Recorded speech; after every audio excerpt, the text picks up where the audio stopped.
Hey, how's it going? Today, well, I'll probably do other stuff today too, but right now I am going to talk to you about a show that I watched called The 100. But first, look at my signs.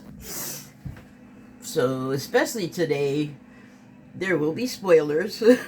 Just expect it. And also opinion commentary. Just a little something to keep in mind. Nothing's written in stone. Nobody has to take anything away that they don't want. I'm not forcing stuff on people. Welcome if you would like to be here. I appreciate it. So, that show, I was looking for something to sort of just be absorbed by completely for a while because, well, I had some major disappointments recently.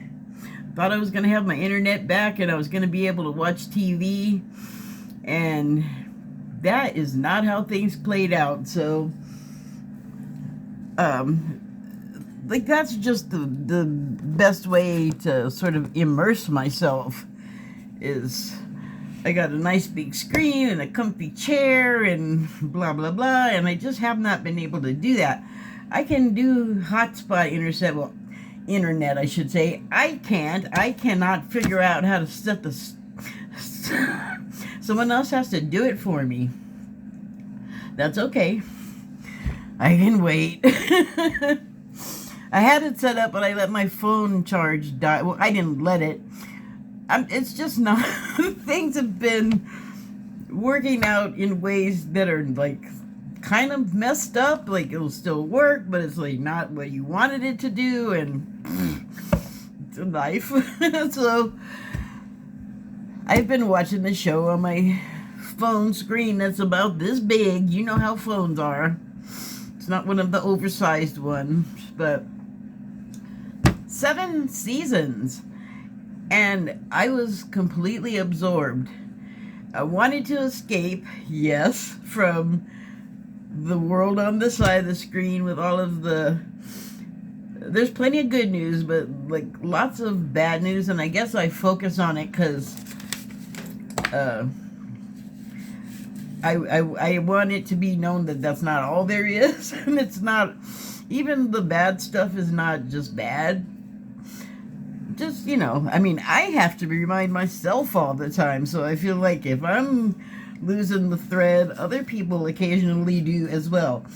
And so, you see, I have all this paper laid out, because I've been taking contemporaneous notes. And so this is sort of a compilation. I just made a new word, compilate, to put together the unstructured notes with some structured ones. So, okay, let me start with inconsistencies. Okay, I don't like to talk bad about the stuff that I choose to talk about. Only shows I like. So I really like this one, but I mean, I'm not blind, so... And this happens in other shows too. Just saying. So, inconsistencies. The 100, I'm just going to read it to you. Growing up on a space ark for generations, they land back on Earth and have no weakness. Like, they just land and they're walking around unassisted, no cane, no mobility device, no weakness. And not just their legs. It's not like only your legs get weak when you've spent like your whole life and your parents' whole life and your grandparents' whole life for, I think they were there for 100 years once they left Earth, because where did I put it?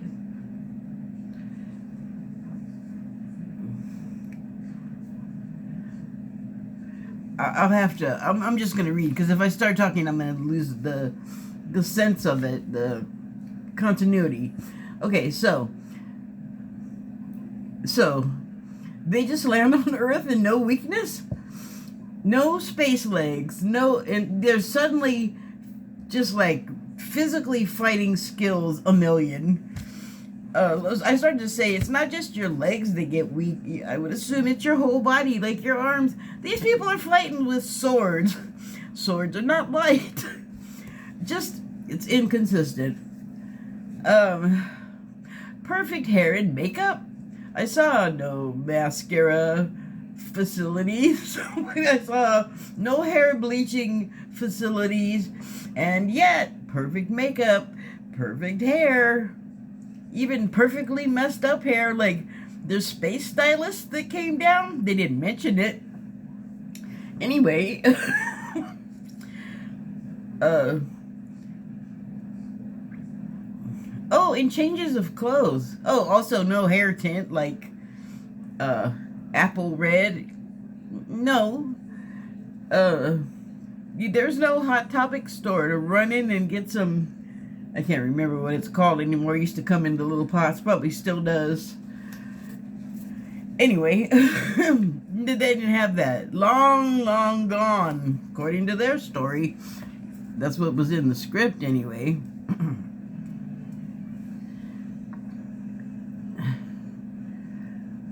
So, yeah, and changes of clothes. So stylish, so reflective of tenor, of the character's mood and situation and the story's tone. So many wardrobe changes. Where are they keeping them? Where are they finding them? None of that is shown. You gotta take a lot on faith. However, I mean, let's remember, it's not real. It's not meant to be real. It is a fiction. It's a teleplay. It's a story. It ain't real. But, like I said, I do like to immerse myself. So I guess I run into some dissonance. Okay, so on the arc, badly run, super constricted roles, super tight. The author of the arc,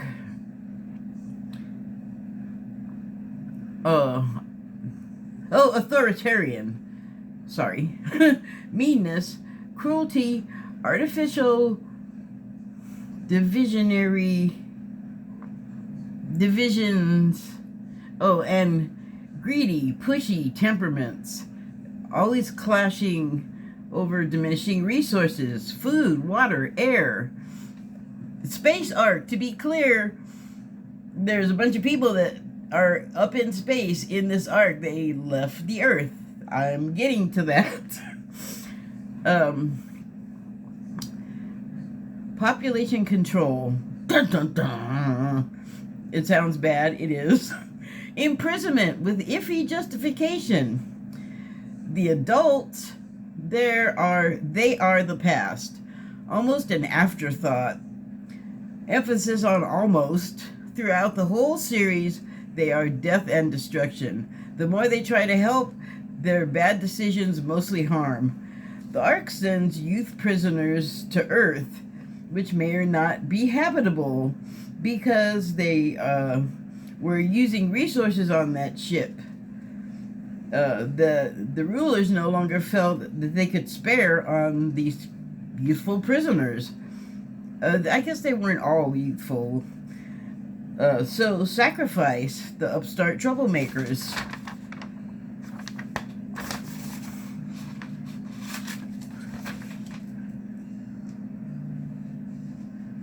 Something totally else, never mind. Oh, okay.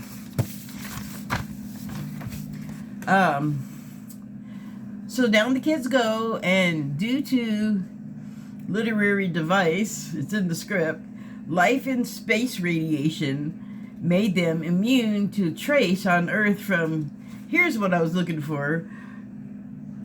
They're immune to trace radiation on Earth from global nuclear kablooey. It is so primitive, yet in ridiculously short time frame, they have housing, farming, booze.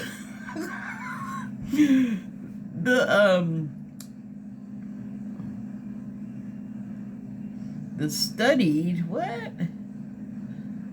Oh, they. I left off a letter. That on for future reference. Although I probably won't be filming it the next time I look at it. Anyway, they studied or were made to attend mandatory earth skills classes. So now that they're there, they can, of course, track. They know like some herbal healing stuff, and even though they were problem children and disruptive, like no student ever was, and they also end up walking out still knowing stuff. I didn't write it down, but it totally struck me today as I was making these notes and while I was watching it, that people don't like remember being young or something. They think just because you're being so-called disruptive or seem to not be paying attention, they don't get that like our minds have different levels and you can totally absorb what's happening. I mean, maybe not like A+ all the time level, but you're in there, you're getting the information. Even if you're talking and making noise, you're still getting a lesson. And I don't know why that doesn't sink into educators and parents and even the students themselves, but it's evidenced here because they're just, you know, problem children, disruptive, seemingly uninterested, typical teens played by people who haven't been teens themselves for a decade. So, typical TV Hollywood teens. But, you know, that's how it goes.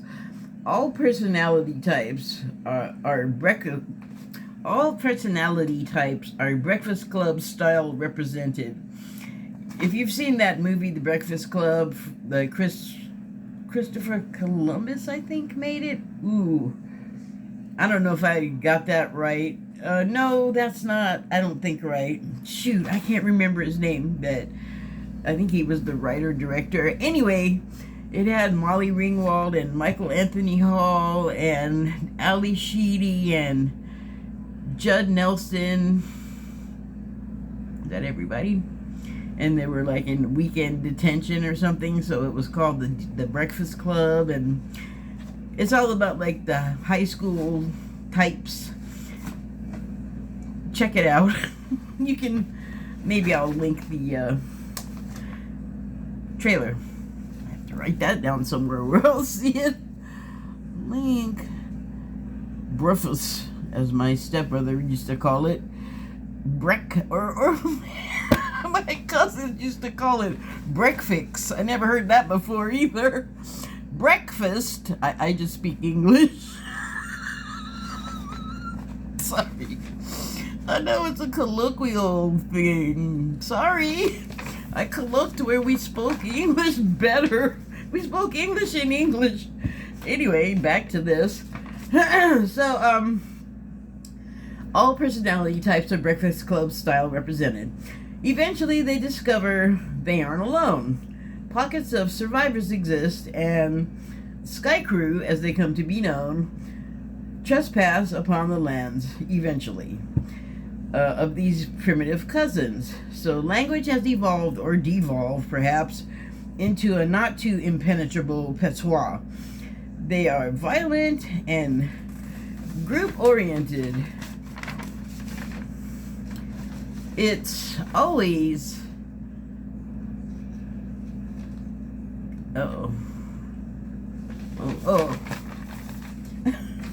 group-oriented. They have that going for them. Cooperatives held together like militias with rank and superiority through violence. A not very enlightened society. Surprisingly, particularly on Earth, things are run largely through matriarchy. There's a lot of them in here. It's not exclusively that, but there's like a lot in here. So, surprisingly, because written by a Jason, but is it one of those unisex things? I suppose I should look that up, but I don't know that I care so much about whether the Jason is a male or a female. I just think it's interesting that a lot of matriarchal sort of storylines are in here. It's unusual, but maybe not for the network that it aired on, the CW. They're always very open about like the same sex and trans people and those types of relationships, and they don't like belabor the like lovey physical parts where they like kiss and get all touchy-feely. I don't want to really see that. I don't care what gender is doing it or what sexuality. Like, if I want to see that, I'll watch porn or I'll watch a love story. It's fine if there's some of that in there, but like, keep it, you know, it doesn't need to take over. Just calm down with that stuff, in my opinion. So, anyway, Clark,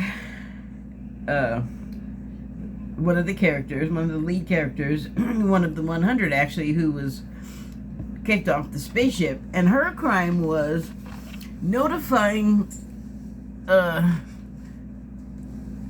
her father got spaced, or floated as they call it, for wanting to inform the passengers on the Ark just how dire their circumstances were, because they were like running out of air and water and food, and stuff was breaking down, and it just wasn't able, like, the population control, if there got to be too many people, those iffy justifications were like telling the other people that resources were running out and we're in trouble, and the leader's not wanting to share that with the population to avert panic. But that's not the right thing to do. Like, I don't think that Clark's father didn't think, but they spaced him or floated him, and she tried to do the same thing like right after, and so she ends up in jail for that, and that's why she's a prisoner. And one of the other young prisoners, they're all like, I guess they're supposed to be teens or maybe in their early 20s. They don't really say, but they're the kids, so it's vague. One of the other kid prisoners is in there because his father stole medicine when he was a baby and he was sick, and then his mom, and then he got spaced for stealing the medicine.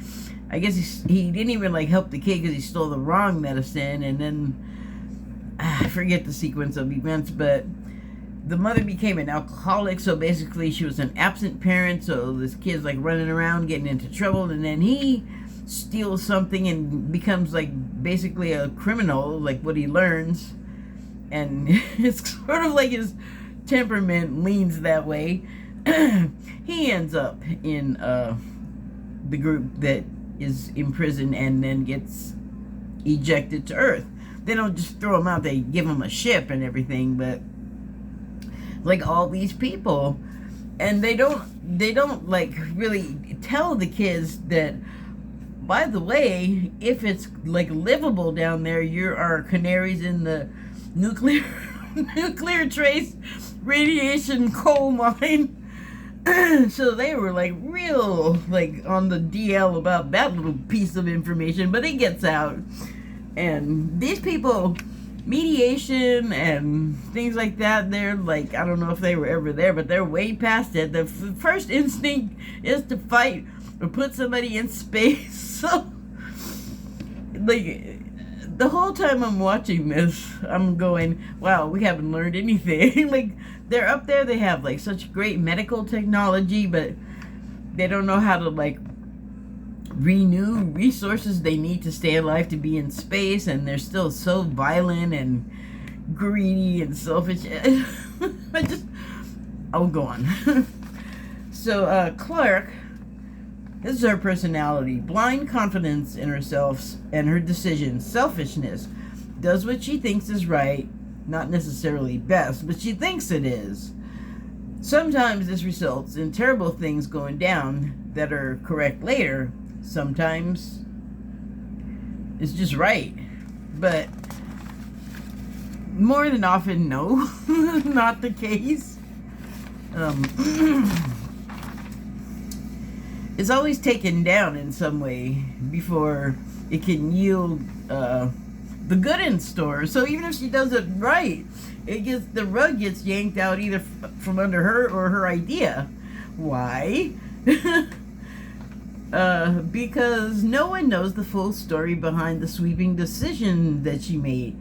Because the era of immediate communication, the way we have it, it's no more. It's gone. And there's always someone coming along with their own ideas to usurp or undermine because of their selfishness. They want what they want. They don't want to be questioned or challenged, and will fight to the death to get their way. Because that is the way of the future. The still way of the now. Except, super concentrated form. For the hammer you over the head messages. The story circles around Clark's story. Her friends, her loves, her alliances. She lives through all of the challenges like she's a superwoman, but she's not Clark like Clark Kent. She's Clark with an E like Arthur C. There's a lot of cute nods in the story like that. If you watch the credits, you'll see names there that are also landmarks and other story features. That happens in American Dad a lot, I've noticed. So, there's an episode where Stan has to outsmart the salesman at the dealership, but he keeps not outsmarting him. And the name of the dealership is Fussfeld Motors, but if you watch the credits, you'll see that there's a Fussfeld person in the credits, and they do that on that show a lot. So that also happens here. I don't know who stole it from who, but it's a cute device. Yes, there's more. Where was I? Oh, okay. So we're being led by children. Oh, that's like one of those contemporaneous notes.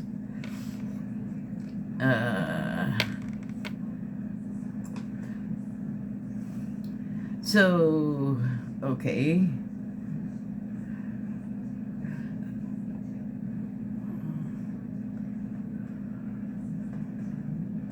Uh-oh. I think I lost my place. Alright, well, this is actually here looks more like what I was looking for.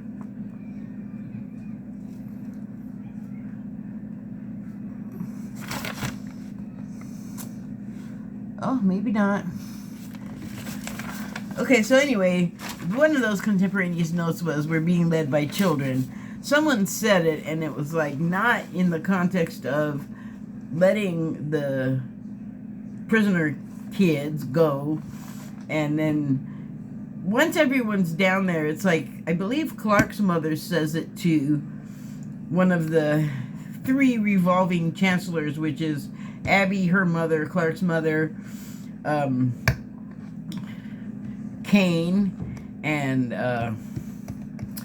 Isaiah Washington's character. I'm all the black dude. What the hell was his name? Nate? I think. Shame on me, I can't remember. But anyway, let me continue. So, no, this is not right. This is not what I mean to be looking at. Okay, well, I'll just go with it.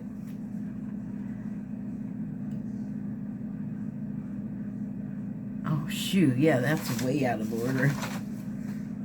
What did I do? I thought I had it the way I needed it. Heavily matriarchal, written by a Jason, redemption, second chances. Literally gave President bad blood. So there's like this whole bloodline story that happens, and I mentioned it in passing about the immunity to the radioactivity.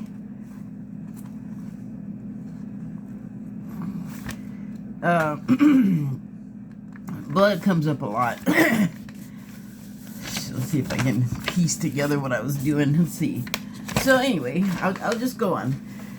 It's a good series, chock full of statements on the state of humanity and of human survival. It put on full display so many themes we experience in real life. The violence we enact upon each other and our justifications. The moments we make desperate decisions that imperil others. The things we do for selfish reasons. The things we tell ourselves and others we do for unselfish reasons. For everyone else, when those are secondary factors in reality when it comes to motivations. Like blotting away the humanity of inconvenient others, the worth of their existence. Maybe until humanity makes itself some change, we are in the show and in real life are stuck in that mode. And there are points, I'm glad I'm remembering this because I don't think I wrote it down, but there are points in the story where the actual harder thing and the most counterintuitive thing that would really save everybody comes up every now and again, to where we're just like, they're just like, how about we don't fight? How about we don't kill these people? How about we share instead of selfish? And no one wants to hear it. Kind of like now. But like, if you could just live in that state of mind authentically all the time, like, I'm not going to participate in violence, I'm not going to participate in hate, I'm not going to participate in division, I'm not going to participate in the name calling, you get what I'm saying, etc., etc. So just want to mention that. Okay, we is better than me, but neither version of us on screen or in life is there yet. Religion, also not so different from reality, for proclaim notions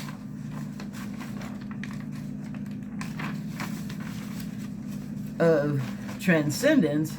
There's dogma, leaders, castes that create levels of morality and value. Just like the economic castes in real life, they're there too in the story.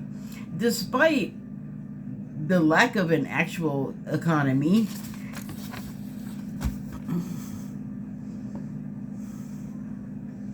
I didn't write the whole lack of part.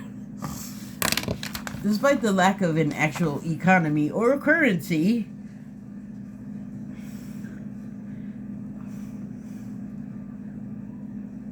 as we know it. So no economy or currency as we know it, because the currency is commodities and resources. Foods, med, air, clean water, people.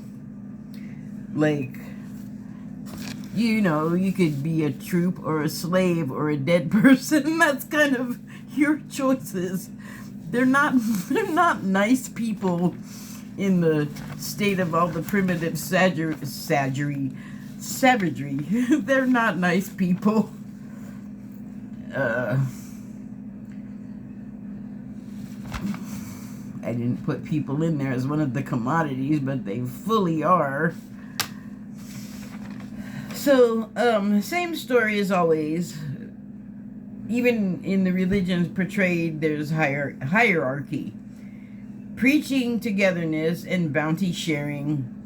It's still the same pawns and royalty, pampered and staff, better and lowly, and the light-filled leader at the top is willing to end thousands of lives to reclaim one. So all the talk about, and this is a part of the story, there's a lot with this particular religion that I'm talking about here, because there's more than one that happens in the 7th season. This one preaches that it's selfish to care for, like, your friend or your family or your mother or your child. you should be broken of that. And that's what they do. They call it breaking your spirit, which is horrible. Like, you want to join something that right at the beginning is trying to take away everything that kind of you love and care about, and also, by the way, makes you you. They want to like rip that away from you and tell you it's wrong, and that you should suddenly care more for like a bunch of strangers.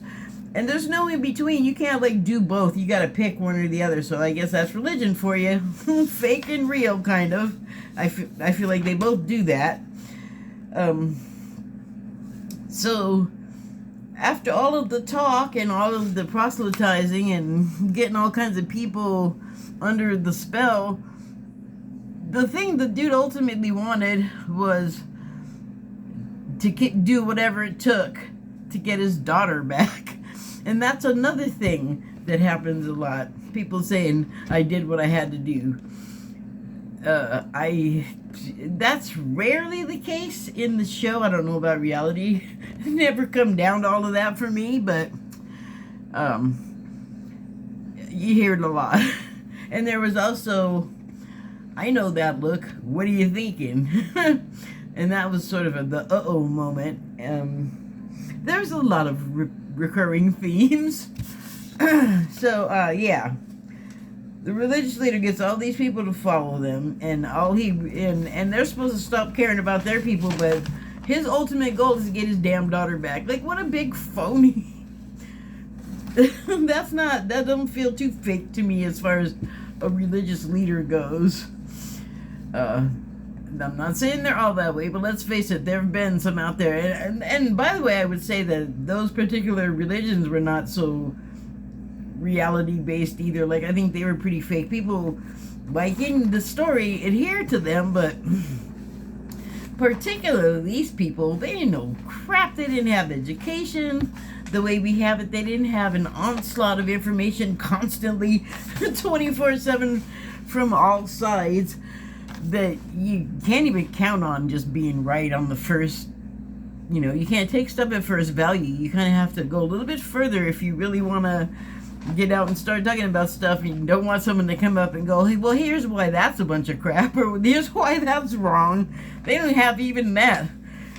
They don't have like good communications. They don't have long distance communications.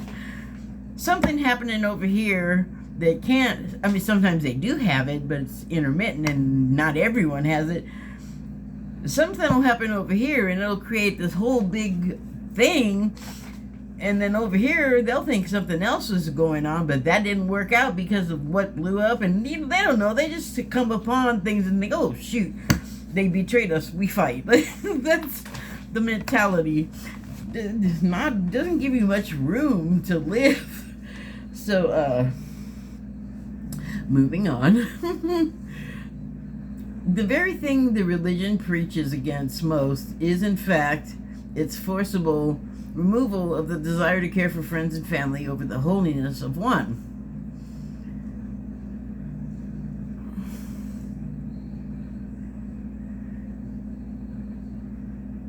I guess I was talking about his holiness.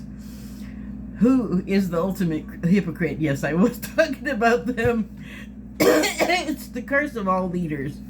They all end up sabotaging what will help the many because caring about one or some few.